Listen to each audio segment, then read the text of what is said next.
Jai Hind students, welcome to my physics classes.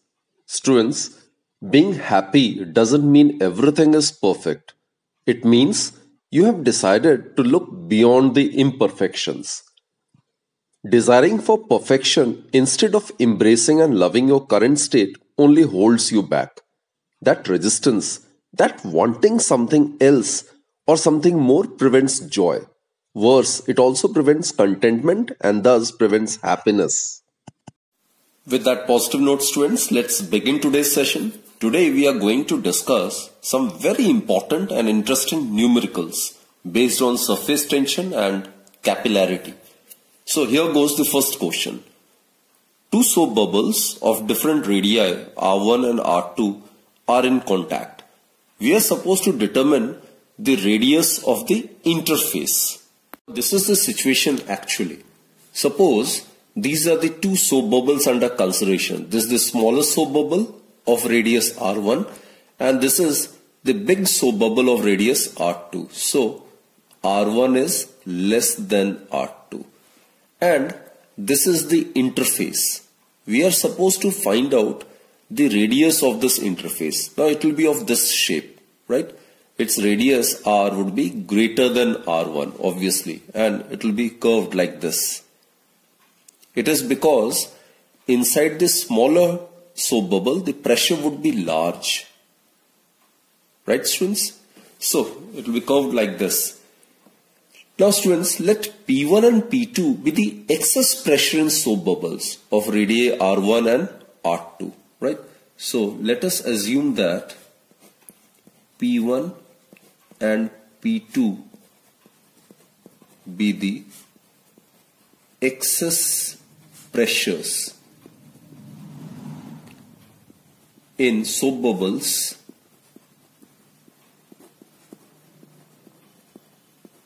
of radii R1 and R2 of radii R1 and R2 respectively. Now students, the resultant excess pressure in these two bubbles would be given by the resultant excess pressure. It would be obviously given by say P, which will be given by P1 minus P2. And remember, P1 is the pressure difference inside the soap bubble of radii R1 and P2 is the pressure excess pressure actually inside the soap bubble of radius R2. Now it has got two free surfaces. So pressure difference is 4 multiplied by surface tension divided by R. Suppose the surface tension of the liquid is S. So the excess pressure inside this soap bubble of radii R1, it is equal to 4S by R1 minus in the second soap bubble of radii R2, the excess pressure would be 4S by R2. That is, now P is considered to be the excess pressure, isn't it, between these two. So that may be written as 4S divided by R. Here R is the radius of the interface. So substituting these values, what we get is 4S by R is equal to 4S by R1 minus 4S by R2. Or in other words, 1 by R it is equal to 1 by R1 minus 1 by R2. Which further implies that taking LCM we will be having R1, R2 and in the numerator we will be getting R2 minus R1.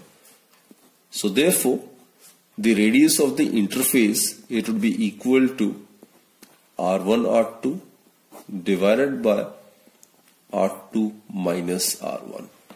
So this is the formula which can be used directly in such questions, right? Let's proceed to the next question. Determine the radius of the new bubble formed when the two bubbles coalesce.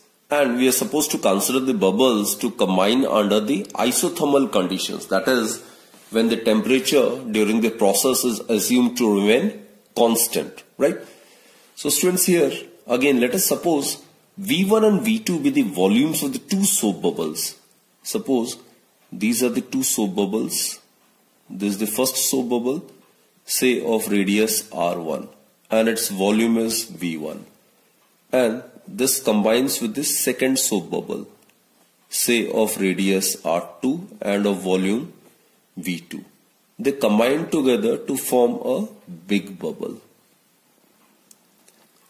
Say its radius is R, right? And its volume is V. Now students, V1, V2 are considered to be the volumes of these two soap bubbles of radii R1 and R2. Now volume of a sphere, we are aware it's 4 by 3 pi r cube, isn't it? So volume of the first soap bubble would be 4 by 3 pi r1 cube. The volume of the second one, it would be equal to 4 by 3 pi r2 cube. And the volume of the soap bubble, which is formed by the combination of these two, it would be given by 4 by 3 pi cube of the radius, right? Also, we have considered, suppose P1 and P2 represent the excess pressure inside the soap bubble. Now we are aware in the case of a soap bubble, or rather, whenever the liquid surface is curved, then the pressure in the concave portion is found to be greater than that in the convex portion. Now here there are two free surfaces. In the case of two free surfaces, the pressure in the concave portion is greater than the convex portion by 4S by R, where S is the surface tension of the liquid under consideration, right? So if P1 and P2 represents the excess pressure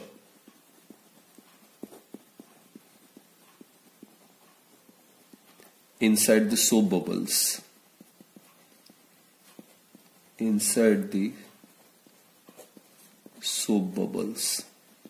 then we are aware the excess pressure, it is given by 4 times the surface tension divided by radius.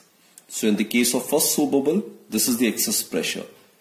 In the case of the second soap bubble, the excess pressure would be 4S by R2, right? And in the resultant soap bubble, the excess pressure would be 4S divided by radius, which in this case is smaller. Now suppose these two bubbles are given to coalesce under isothermal conditions, that is, under the conditions whereby the temperature remains constant, and we have here assumed small r to be the radius of the new bubble. Now if P, small p and V be the pressure and volume respectively of the new bubble, then using Boyle's law during isothermal condition,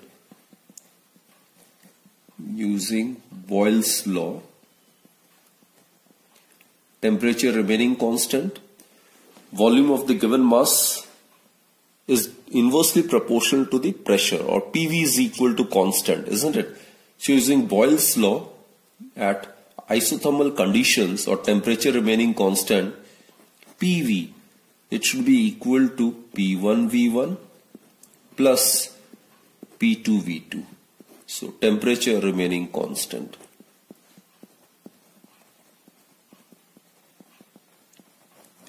Temperature remaining constant. So let's substitute the values over here. Small p, it's 4S by R. V, volume of the resultant bubble, that is 4 by 3 pi R cube.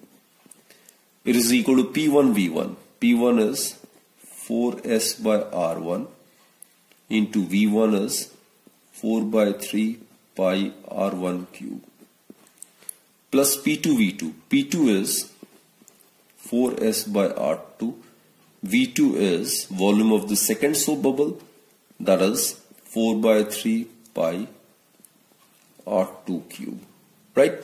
So let's solve it. 16 gets cancelled, pi also get cancelled. So here we'll be left with r square is equal to r1 square plus r2 square, or the radius of the new bubble so obtained would be given by square root of r1 square plus r2 square. So this is the expression for the radius of the resultant soap bubble. Now this one is a very interesting question. A glass tube U is such that the diameter of one of the limb is R1, actually it's the radius given, and the radius of the other limb it's given to be R2, right? R1, R2 are the radius of these two limbs. This is R1 and this one is R2. R2 being greater than R1. Now the tube, as you can see, it's in the inverted vertically with the open ends below the surface of water in this particular beaker, right? We are supposed to find an expression for the difference between the heights to which water rises in the two limbs. The diagram would be like this. Clear? Now rho is given to be the density of the liquid under consideration. Surface tension we are supposed to assume as capital T, and angle of contact is given to be 0 degree. Now students, suppose I consider these points to be A, this is just below the meniscus, this is B, this is point C just above the meniscus, and just below the meniscus suppose it is point D. So A, B, C, D, these are the points. Let PA, PB, suppose here the pressure is PA. At point B the pressure is PB. At point C the pressure is PC. And at point D the pressure is PD. Right? So I've assumed PA, PB, PC, PD be the pressures at the points A, B, C and D respectively. Now students, we are aware of the fact that the pressure, whenever the liquid surface is curved, then the pressure on the concave side of the liquid surface is greater than the other side. Is greater than the convex side, that is, than the other side, by an amount twice T by R. R is the radius of curvature, right? And here it has got one free surface, so it will be 2T by R. Now students, here the angle of contact, theta, it's given to be 0 degree. And we are aware of the relationship between the radius of the capillary tube and the radius of curvature of the meniscus. And relation is small r is equal to capital R cos theta. Now here theta is equal to 0. Therefore small r, it would be equal to capital R cos 0. Cos 0 is 1. That is small r is equal to capital R. Right? So therefore, look at this diagram. Point B and this is point A. So the pressure, point A is lying on the concave portion of this meniscus, right? So at point A, the pressure would be greater than point B by an amount 2T divided by R, right? So therefore, pressure at A would be equal to PA, it will be equal to PB plus twice T divided by radius of curvature, which in this case would be equal to small r1 due to this reason, right? Angle of contact is given to be 0 degree. So it would be small r1. Similarly, at point C, pressure would be greater than at point D. So at point C, the pressure is PC, which is greater than the pressure at point D by an amount equal to twice T divided by the radius of curvature of this, which is equal to radius of the capillary tube, as the angle of contact is given to be 0 degree. So it would be R2, right? Here R1, R2 as I have considered are the radii of the two limbs under consideration. Also, point A and C, at these 2 points the pressure, the same, PA is equal to PC. Therefore, from these two, PA equals to PC. So left hand side are equal, therefore you can equate the right hand side. So what you get is PB plus twice T by R1. It would be equal to PD plus twice T by R2. Or we can rearrange the terms. PD minus PB, actually PD minus PB, it would be equal to twice T by R1 minus twice T by R2. So twice T may be taken as common, so it will be 1 by R1 minus 1 by R2. And students, in case these two curved surfaces are separated by vertical separation H, then the pressure difference between the points A and C, actually the pressure difference between the points B and D, right, it would be equal to H rho G. Rho is the density of the liquid which is given. It will be equal to twice T 1 by R1 minus 1 by R2. So we are supposed to find out the expression for small h in terms of surface tension density, right? So therefore, rearranging the terms, we get height h, it would be equal to twice T divided by rho G 1 by R1 minus 1 by R2. So this is the expression h, which is the difference between the heights to which the water rises in the two limbs, right? Now let's proceed to the next question. A capillary tube is dipped vertically in a liquid. The level of liquid in the capillary is the same as that outside the capillary. What is the angle of contact? Now students, the height through which the liquid rises in a capillary tube, that's given by h equals to twice T cos theta divided by R rho G. T is the surface tension of the liquid and theta is the angle of contact. H is the height to which the liquid rises in the capillary tube. Here in this case, the level of the liquid in the capillary is given to be same as that outside the capillary, right? So there is no rise of the liquid at all in the capillary tube. That is, in this case, it is given that h is equal to 0.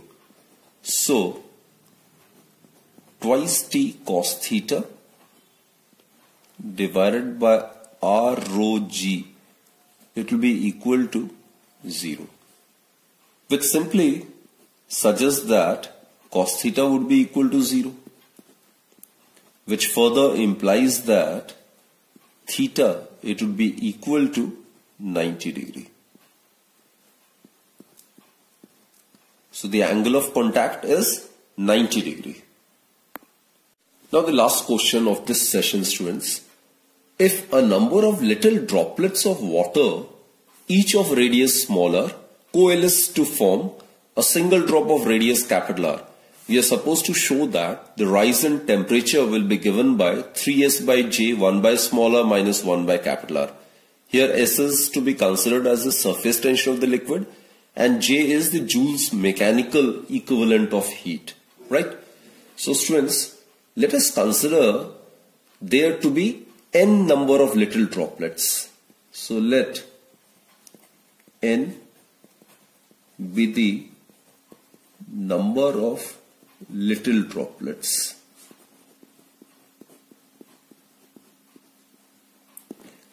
Now, we are aware that when these little droplets combine together to form a single drop, then what will happen is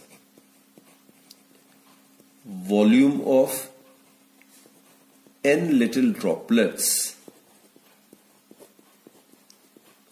it would be obviously equal to, they will combine together to form a single drop. So it will be equal to the volume of single big drop.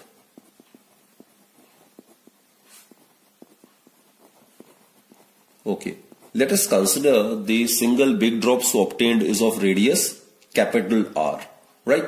So volume of a sphere is 4 by 3 pi r cube, right? So 4 by 3 pi r cube. It will be equal to 4 by 3 pi capital R cube. Or in other words, 4 by 3 pi get cancelled. So we get n into small r cube is equal to capital R cube, right? So put this as equation number 1. Now let us find out the decrease in the area or the change in the area. So whenever n little droplets combine together to form a large drop, then there will be decrease in the area. So the change or the decrease in the surface area would be given by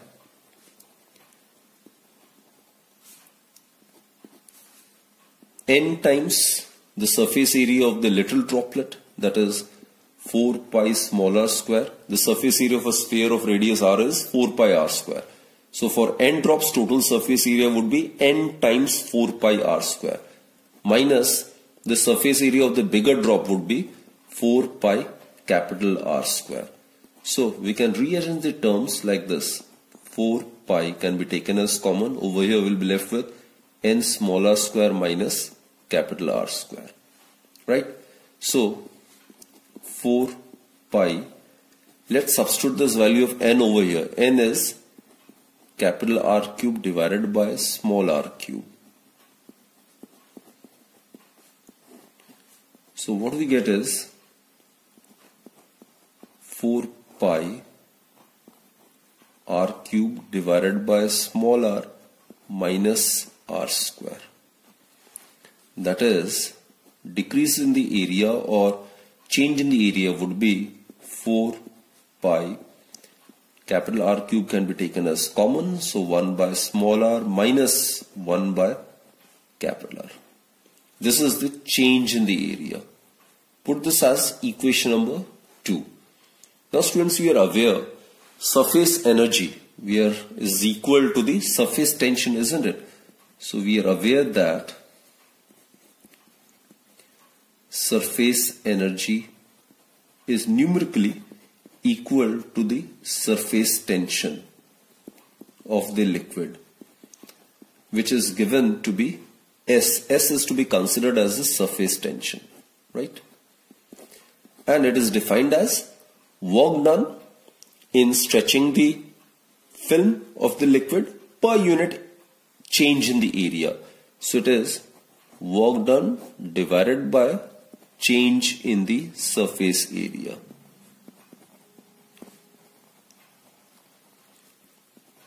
Work done in stretching the liquid film per unit change in the area.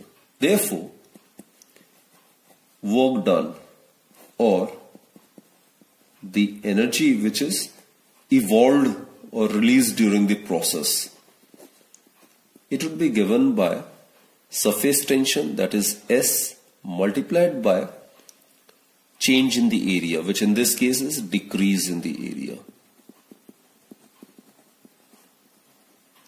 Okay, now let's substitute this value. So energy evolved, it would be given by surface tension multiplied by decrease in the area. From equation 2 we get decrease in the area is 4 pi r cube 1 by small r minus 1 by capital R, right? Put this as equation number 3. Now students, we are aware that heat produced, this is the work done. Now heat produced is given by we are supposed to find out the rise in temperature. For that, heat produced is to be calculated. Heat produced, we can represent it by Q. It is given by W divided by J. Here J is the Joule's mechanical equivalent of heat. So this is the relationship between heat and work done, right? So substitute this value of W from equation 3, we get S multiplied by 4 pi R cube divided by J 1 by small r minus 1 by capital R. Clear? Also students, we are aware Q, it's given by mc del T. Here m is the mass of the big drop, C is the specific heat capacity of the water, and del T is the rise in the temperature which we are supposed to find over here, right? So if you substitute this value over here, what we get is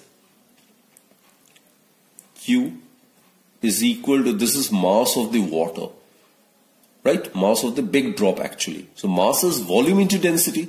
So this mass M would be given by volume of the big drop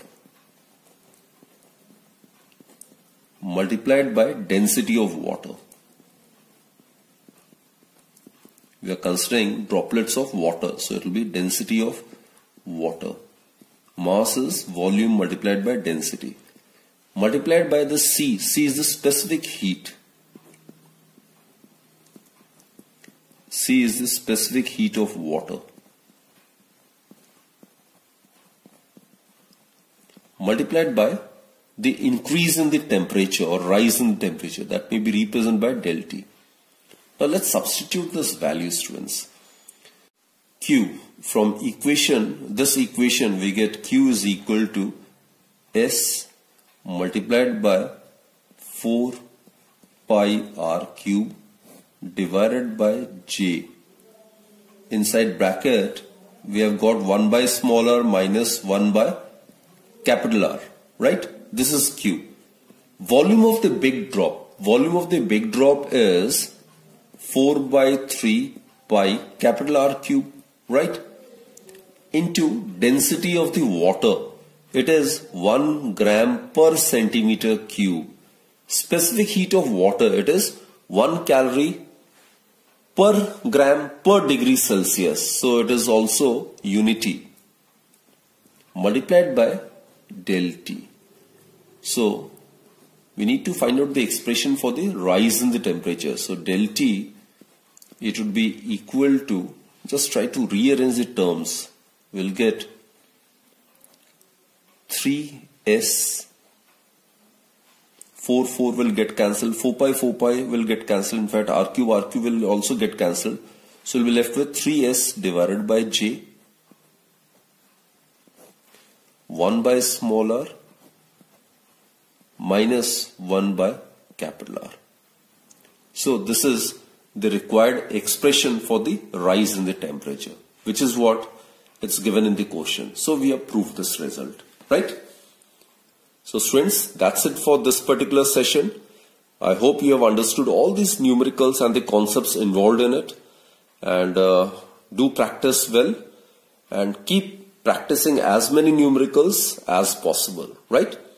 So that's it for this particular session, students. Do take very good care of yourself and keep watching my videos. Thank you.